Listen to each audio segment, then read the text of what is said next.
49 అంటే సంతానం, 49 అంటే సంతోషం. 49 ఆంధ్రప్రదేశ్ తెలంగాణ. నమస్తే, welcome to YoYo TV.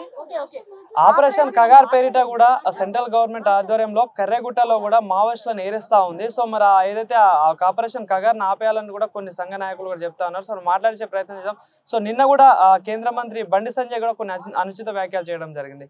So మరి ఇదే అంశం మీద మాట్లాడదాం. మనతో పాటు మాట్లాడడానికి POW సంధ్యా మేడం గారు ఉన్నారు. మేడం, ఎట్లా సార్ ఈ ఆపరేషన్ కగార్ పేరిట కూడా మావోయిస్టులు అందరినీ కూడా అటు ఏరేస్తా ఉన్నారు. సో ఏంటి దాని మీద మీరు ఎట్లా స్పందిస్తారు?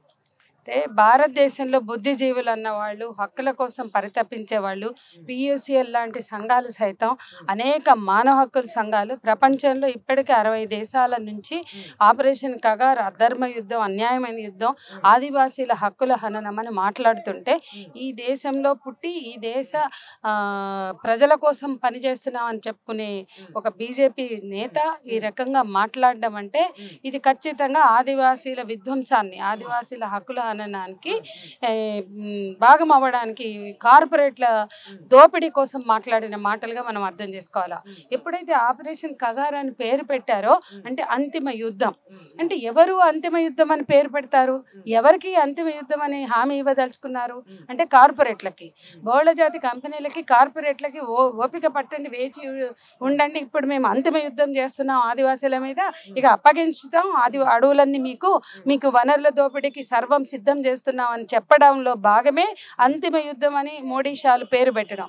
సో అమిత్ షా, మోడీలు ఏదైతే అంతిమ యుద్ధం అని పేరు పెట్టారో అది కొనసాగాలా, అది యుద్ధం అంతిమం అవ్వాలా, అక్కడున్న ఆదివాసీలని అణిచివేయాలా, అక్కడున్న మావోయిస్టులని వాళ్ళందరినీ కూడా చంపేసి ఈ అడవులన్నీ తీసుకెళ్ళి ఆ కార్పొరేట్లకు అప్పగించుతామని చెప్పడమే బండి సంజయ్. ఇవాళ ఉత్తర తెలంగాణలో ఓట్లేసి గెలిపించిన ఆదివాసీలు, ముఖ్యంగా ఆదిలాబాద్లో వాళ్ళకి అన్ని ఎంపీలు ఇచ్చి ఎమ్మెల్యేలు ఇచ్చిన ఆదివాసీలు ఆలోచించాలి.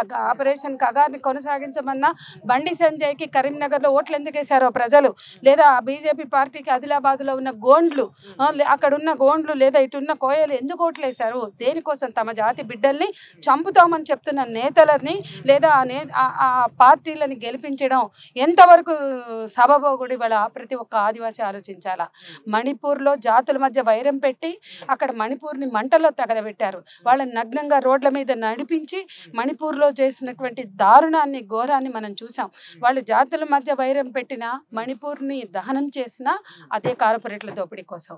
ఇవాళ మధ్య భారతంలో ఛత్తీస్గఢ్, జార్ఖండ్, మొత్తం బస్తర్ ఇదంతా కూడా జరుగుతున్నటువంటి దాడులన్నీ కూడా నిన్న కర్రెగుట్ట కావచ్చు, అంతకుముందు బస్తర్, జార్ఖండ్, మరి ఛత్తీస్గఢ్ ఎక్కడైనా కావచ్చు, ఇది ఆదివాసీల వనరుల దోపిడీ మాత్రమే అనేది మనం అర్థం చేసుకోవాలా. ప్రపంచంలో ఇది కొత్త కాదు.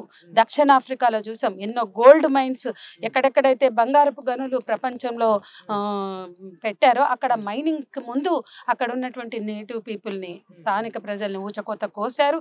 ఇదే ప్రతి చోట అభివృద్ధి నమూనా పేరుతో జరుగుతున్న హక్కుల హననం, ఇది ఆదివాసీల విధ్వంసం, అడవుల విధ్వంసం. ఈ విధ్వంసాన్ని మనిషి అన్న వాళ్ళు ఎవరైనా మాట్లాడాలి. ఈ విధ్వంసాన్ని దేశంలో ఉన్న ప్రతి బుద్ధిజీవి కూడా వ్యతిరేకించాలి.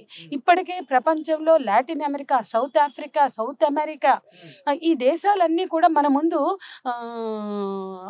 ఆనవాళ్లుగా ఉన్నాయి. అక్కడ జరిగిన విధ్వంసం వల్ల సౌత్ ఆఫ్రికాలో, లాటిన్ అమెరికాలో సముద్రాలు సైతం మత్స్యకారులు ఎట్లా డిస్ప్లేస్ అయ్యారు. నేటివ్ పీపుల్ అమెరికాలో ఈ రోజు కూడా నేటివ్ పీపుల్ వాళ్ళు అప్పుడప్పుడు మాట్లాడుతూ ఉంటారు, అక్కడ పోరాటాలు చేస్తారు. వాళ్ళ ప్రజాప్రతినిధులు అక్కడ అమెరికన్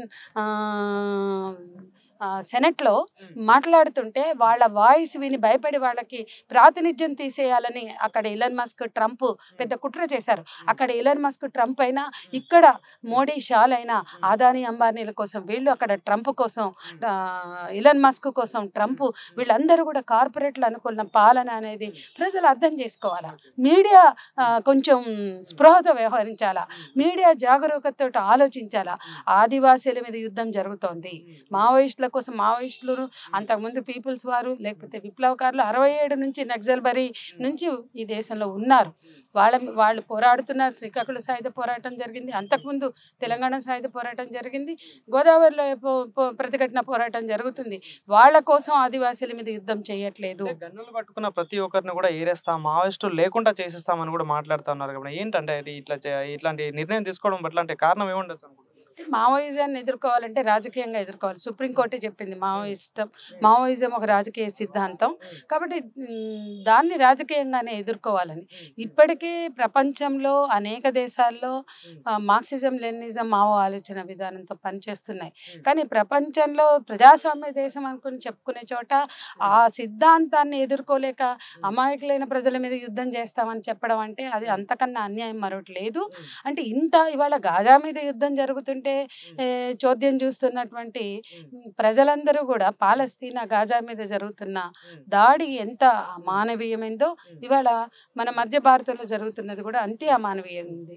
బార్డర్ సెక్యూరిటీ ఫోర్స్ దళాలకి ఏం పని, కర్రెగుట్టలో జాతీయ జెండా ఎందుకు ఎగరేశారో ఇది అజ్ఞానానికి పరాకాష్ఠ దశ తప్ప మరొకటి కాదు. కాబట్టి ఇది వనరుల దోపిడీ కోసం చేసే యుద్ధం, ఇది వనరుల దోపిడీ కోసం చేస్తున్న అన్యాయమైనటువంటి హక్కుల అణిచివేత ఊచకోత. ఇది ఒక మ్యాసకేర్ అంటే ఒక దమనకాండ. ఈ దమనకాండని సాగించుకోవడానికి బండి సంజయ్ మాట్లాడితే బండి సంజయ్ లాంటి వాళ్ళకి వాళ్ళ పార్టీలకి బుద్ధి చెప్పడానికి ప్రతి ఆదివాసీ సిద్ధం కావాలా, ప్రతి మూలవాసి సిద్ధం కావాలా. ఈ దేశంలో ఉన్న స్థానిక ప్రజలు, జాతులు, కులాలు, అణచివేత గురవుతున్న వర్గాలు అందరూ కూడా ఆలోచించడం, వాళ్ళకి బుద్ధి చెప్పడమే దీనికి సరైన జవాబు అవుతుంది తప్ప మరొకటి కాదు.